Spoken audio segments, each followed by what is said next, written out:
everyone, I'm Miss Carly, and today we're going to read Corduroy by Don Freeman.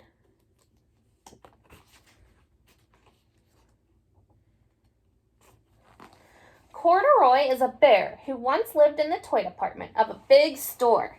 Day after day, he waited with all the other animals and dolls for somebody to come along and take him home. The store was always filled with shoppers buying all sorts of things, but no one ever seemed to want a small bear in green overalls.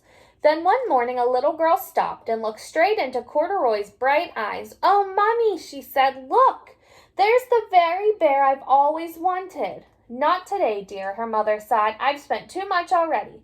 Besides, he doesn't even look new. He's lost the button to one of his shoulder straps." Corduroy watched them sadly as they walked away. "I didn't know I'd lost a button," he said to himself. "Tonight I'll go and see if I can find it."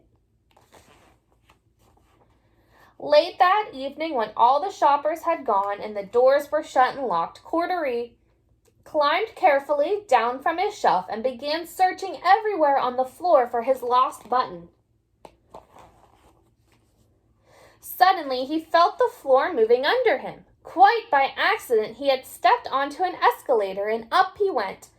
Could this be a mountain, he wondered? I think I've always wanted to climb a mountain. He wandered around admiring the furniture. "This might be a bed," he said. "I've always wanted to sleep in a bed." And up he crawled onto a large, thick mattress. All at once he saw something small and round. "Why, here's my button," he cried, and he tried to pick it up. But like all the other buttons on the mattress, it was tied down tight.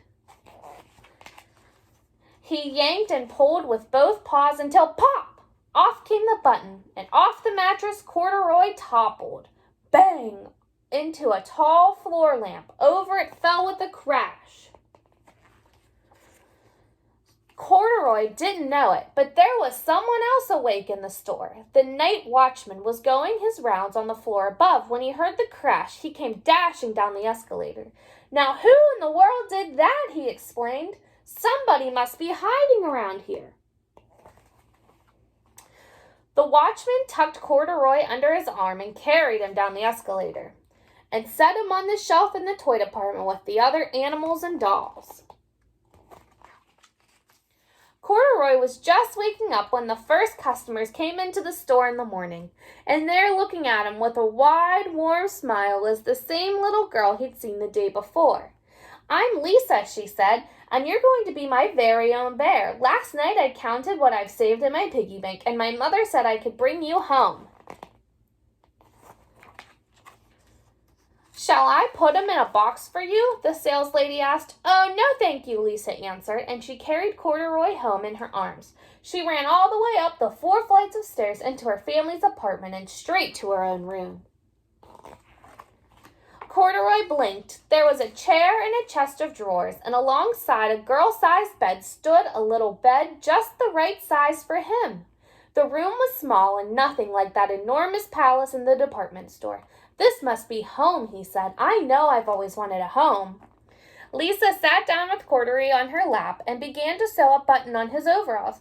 "I like you the way you are," she said, "but you'll be more comfortable with it with your shoulder strap fastened." "You must be a friend," said Corduroy.